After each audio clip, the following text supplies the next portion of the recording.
Hey everyone, so welcome back to our latest video on Borak Tokusatsu. So for today's video will be hosted by the two of us, me, Shafi from Assam Collector, and we have brother David from COAB, Collectors on a Budget. Just a heads up, so for those of you out there who are looking for original Kamen Rider, Super Sentai or Ultraman merchandises with an affordable budget, be sure to drop by at COAB Facebook page where you can find a number of collectibles items at a very good price. Putting that aside, today we'll be having a very special guest joining us for today's video. So without further ado, let us welcome Mr. Jason Chan, or better known for his role as Cameron Watanabe, the Green Samurai Ranger from Power Rangers Ninja Storm. How are you doing? Hi everyone. Thanks for having us to get to chat with you a bit. No worries. Alright. I'm excited too. I can see you have the Green Ranger in your background, right there, right? Yeah. Cam sitting at your shoulder. So first and foremost, we would like to say thank you so much to Mr. Jason Chan for allocating his busy time to be with us today. Well, thank you so much. Honored to be here. It's fun to talk to fellow Malaysians. Yeah, let's just put a hand to welcome him, man. So just to share with you, a few days ago, David had made a posting on Facebook gathering questions from fans from all around Malaysia so that they can ask a question to Mr. Jason Chan. And from the posting itself, we received numerous number of questions. We have picked the suitable question to be asked for this video. Let's go on with the question. Okay, question number 1. Can you tell us about yourself? Maybe a little background story about Mr. Jason Chan himself. Well, you know, my name's Jason Chan. I was born in KL, lived in Petaling Jaya for the first 5 or 6 years of my life before we moved. My family moved to Perth, Australia, and that's where I guess I grew up most of my life. You know, when I first went to study medicine. That's what I did as a profession. I was a doctor first, and then decided that I wanted to be an actor. I felt that medicine wasn't quite right for me.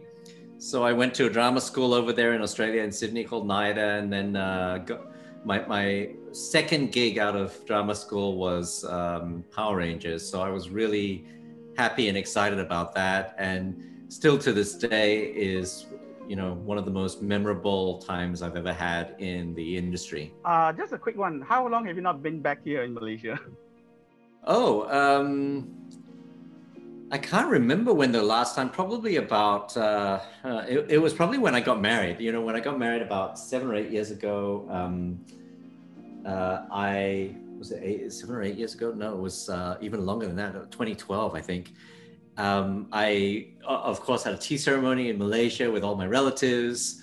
And that was the time that I brought my wife over to meet everyone. And that was probably the last time I've been in. So quite a while. That is quite interesting indeed. So how did you end up auditioning for the role for Power Rangers? Yeah, well, I had an agent obviously in Sydney, and they called me up after the first 6 months after I left drama school. And they sort of said, well, there's this kind of what they call a cattle call, where they call everyone in and everyone gets to audition, and they're not even really talking about which parts you're auditioning for. They're just going to see what talent there is out there. And it was because Disney had just, I think, purchased Power Rangers, and they'd moved it to New Zealand for the first time. And therefore we, as Australian actors and New Zealand actors, we got an opportunity to audition for this American series, right? So they asked, my agent asked, am I interested, you know, in auditioning for Power Rangers? And of course I'd seen the movie Power Rangers. I hadn't grown up with the series, but I'd seen the movie, and then they said, just rent the movie, go and watch it. Had it on VHS, put it in, and I watched that, you know, Power Rangers, the one that they filmed at Sydney. And I was just like blown away, because as a kid, you know, you always just want to, as a boy kid especially, you just want to be a superhero. And I just thought, well, it'd be so cool. But I turned up to the audition, and everyone was there. Like everyone from my drama school, the years above, the years below, all my colleagues from drama school. And I was just sitting there going, wow, this really is a cattle call. They're just calling everyone in from town just to see, you know, who might fit. So I was like, very, very little expectation of getting anywhere with that. Wow. Yeah, I just thought, I'll do it anyway. Went in, read a few lines, and then left, not thinking that anything would come of it, actually. After the audition, I sort of rented a couple more tapes and I went, oh yeah, that's cool. That's really, really cool. Yes, I'd love to be part of that. Yeah, so that's how it started for me.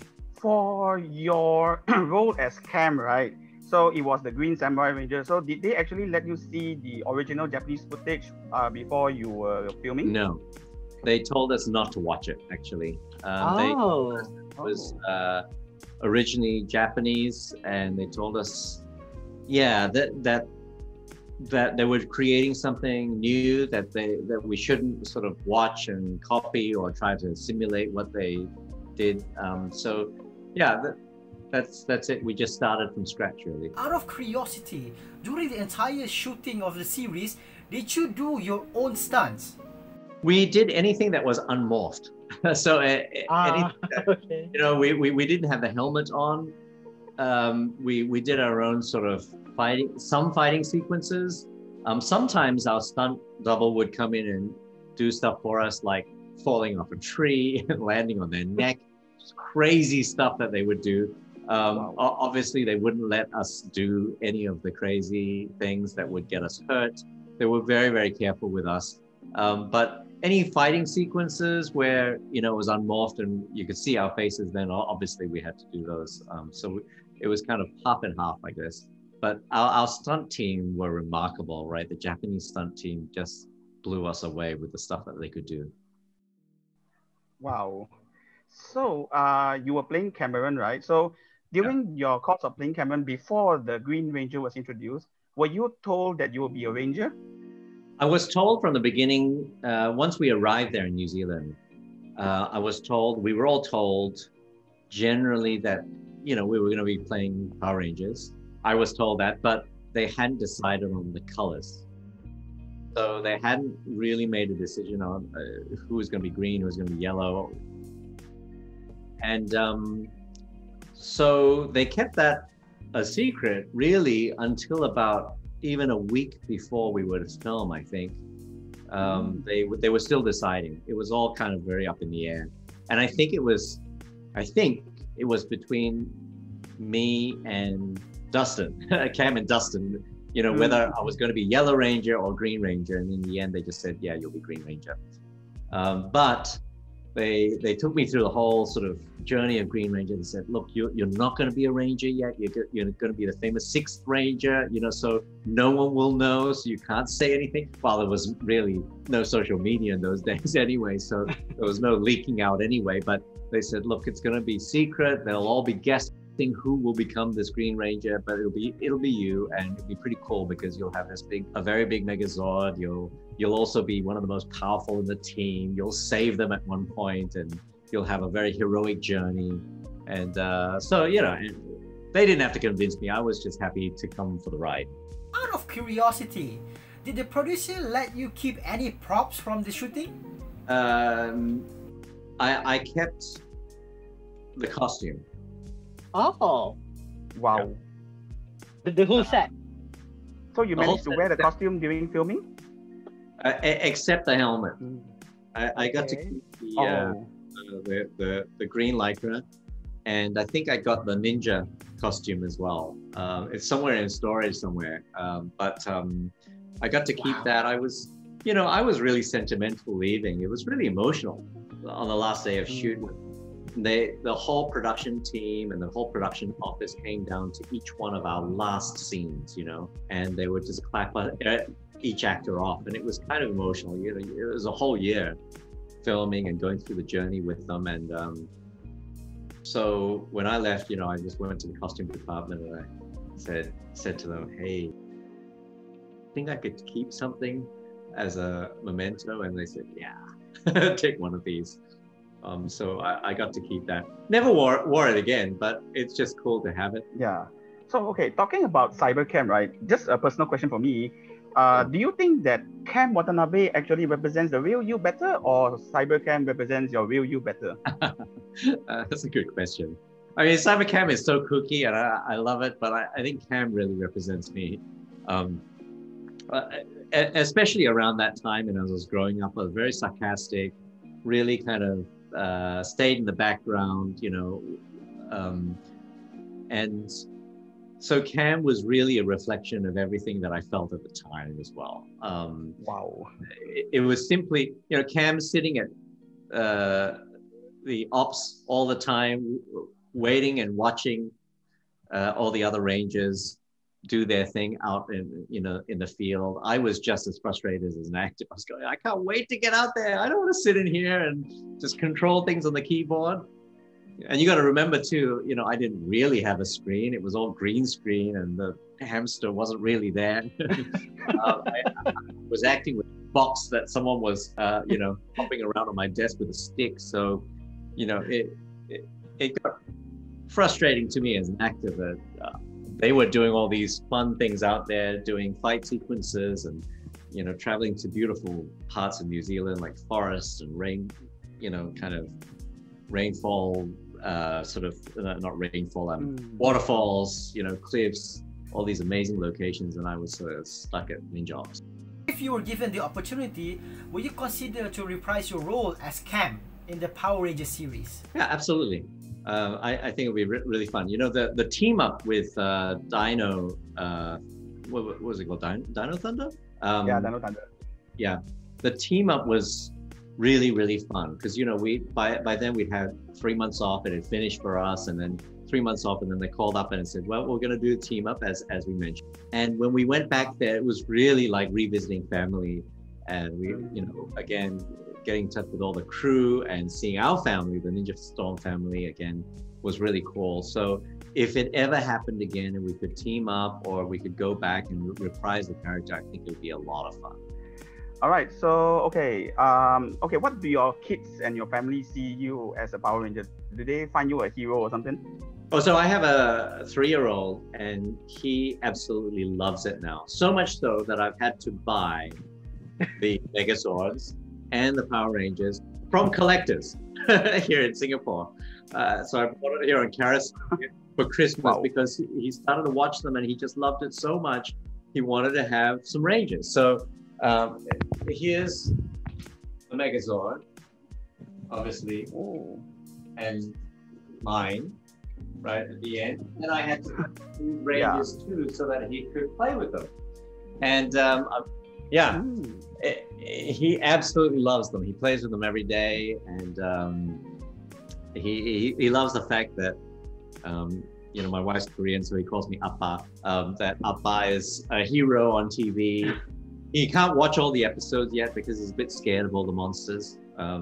They can actually be quite scary, some of the monsters, but he loves, you know, role playing as a Power Ranger. Well, I do know that the Power Rangers Ninja Storm were released somewhere back in 2003, so it has been so many years. But up to today, you still remember your Power Rangers pose? Yeah. Good. Transform this way. Samurai Storm, Ranger form. Ha! Okay, there's a question from one of the fans around. They were asking about, what kind of fond memories do you have from the late Red Ranger Puan Magasiva? Oh yeah, that's incredibly sad. You know, he was the center of the group. So it really hit us quite hard when he passed away. He really was the hinge of everyone. He was Joker on set. He would play practical jokes all the time. He'd be constantly giggling, laughing. He was always really kind of upbeat, and he was just a ball of fun. So it was an immense shock to us all when he passed away. And yeah, I really sorry about what happened. It's just unfathomable for us, because he was just so much energy on set and always kept us all alive and invigorated and energized. So yeah, he was always just fun. So this will be the last question for today's video. Do you have any words of encouragement, or maybe you have anything to say to all the fans from Malaysia out there, seeing that everyone is going through a lot of things due to the pandemic and COVID-19? So maybe you have a personal thought that you would like to share with all the fans. Yeah, I guess, hang in there. I think all these things will pass. And one thing I love about, that I'm seeing out of all of this pandemic and everything is seeing the kind of the spirit of community come out, that people do care for each other, that people do worry about their neighbors, their families, that it is a team effort. And that ultimately, Power Rangers was all about that. I met the original creative Power Rangers at the first Disney meeting before we started filming.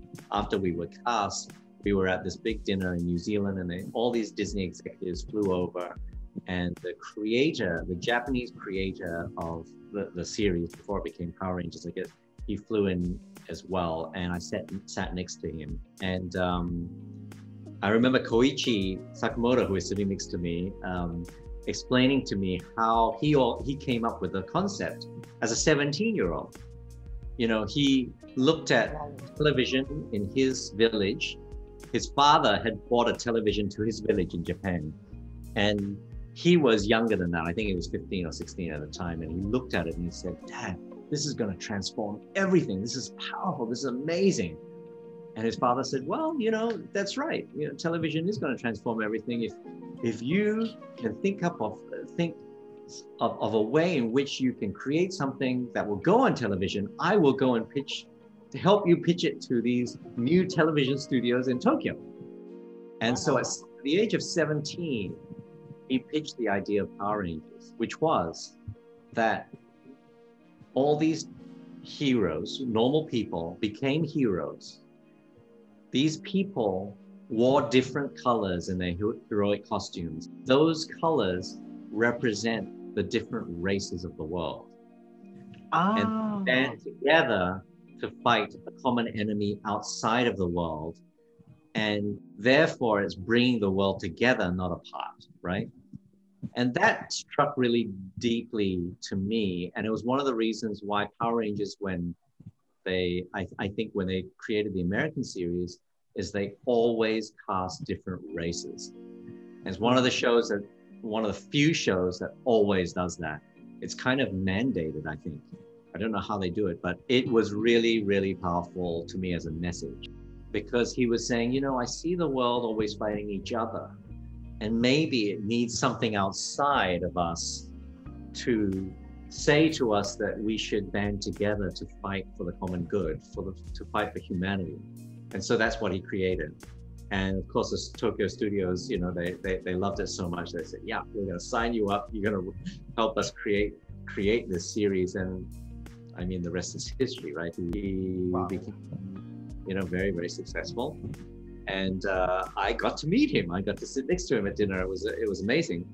But that struck really deeply to me as a message to the world. And if there's no better time than now to look at history and say, now we have something. It's not an alien, but it may as well be. It's something that is decimating humanity. We have to come together as people of every nation to fight it and to work together, and not to be divided. That's what I hope for, and that's what I hope that everyone gets out of watching Power Rangers and out of this time. That as hard as it is, let's face it, we're all in this together, and we've got to help each other. So my hat's off, and as a former doctor as well, my hat's off to all the medical staff out there who are on the front line, who are dealing with this and risking their lives to help us through this. So that sums up our video for today. So we would like to say a million thanks to Mr. Jason Chan for allocating his time to be with us today. No, not at all. Like, So for those who, thank you for those fans who sent in their questions, and a big round of thank you to Mr. Jason Chan here for letting us speak to you. It's my pleasure. Thank you so much, David, for reaching out to me. And I don't have a lot of time all the time, so apologize if we didn't do this sooner. But yeah, it hit me right at the right time, and yeah. It was good to actually have you get to know you better, since you are considered neighbor. Yeah. For those who are here for the first time, don't forget to leave a like, comment, and subscribe to this channel. I'll see you again on the next video. Both of you, thank you so much. Thank you so much. Bye. Bye.